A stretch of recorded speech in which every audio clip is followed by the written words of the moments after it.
2011, yeah, morning we'll never forget.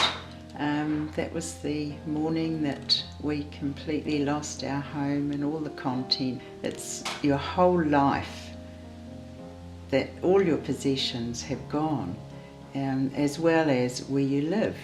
So yeah, totally devastating, and your initial reaction is you do just totally go into shock, and it's just the thought of how can we cope, how can we move on from that moment without anything to support our life, I guess. I went back into it and you felt a complete sense of devastation and almost hopelessness. It's like living in a void. You're in a sort of a time warp, and things were absolutely unreal when you saw what was inside the house.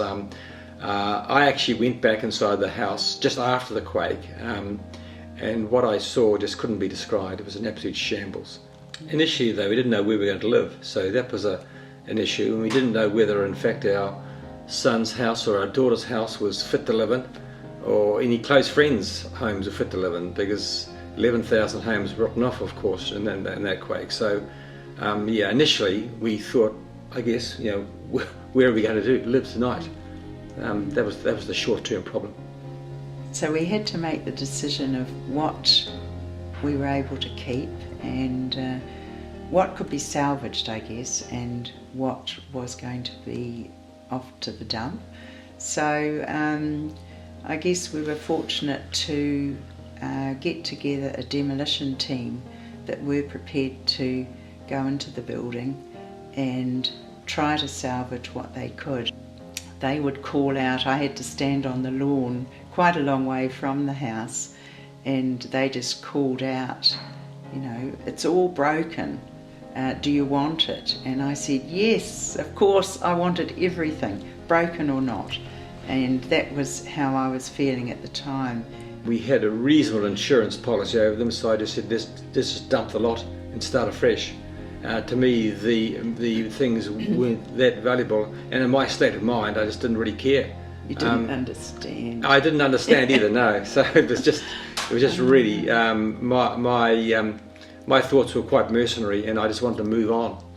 The restoration process was really hard.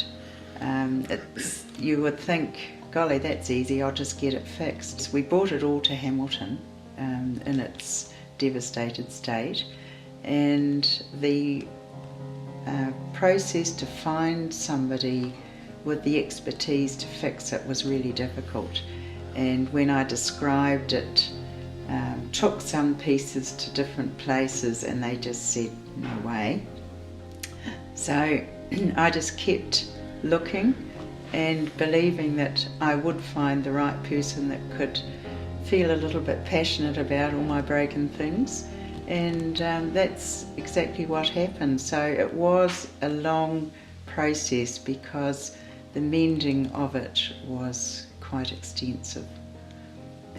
The sideboard was really important to me. We'd had that since we were first married, and it had just been part of our lives. So to see that all in pieces was quite devastating. For the repair job, I was told after it had been looked at, there are too many broken pieces, we'd have to have too many new panels, a lot of filler because it was so deeply gouged in places, and they thought the repair just wasn't going to be worth it. The main issue was all the different pieces of wood in it. They couldn't match the wood grain, and the stain was the issue to get it looking like one piece of furniture. So I thought long and hard, rang the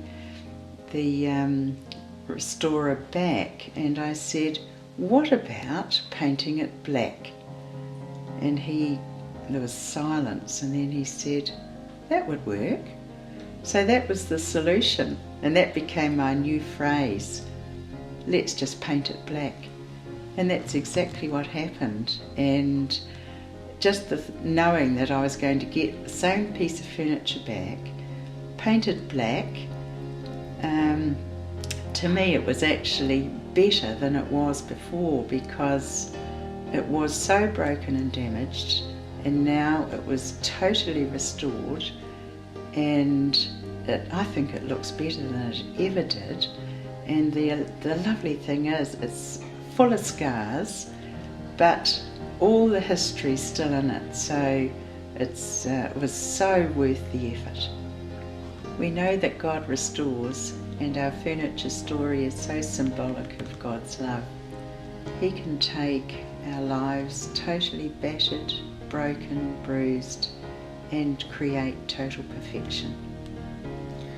Yeah, we live in a broken world, and there was no time when the world was so broken to us as during and just after the Christchurch earthquakes. So we were living in a time that we had no hope, and we thought we had no future.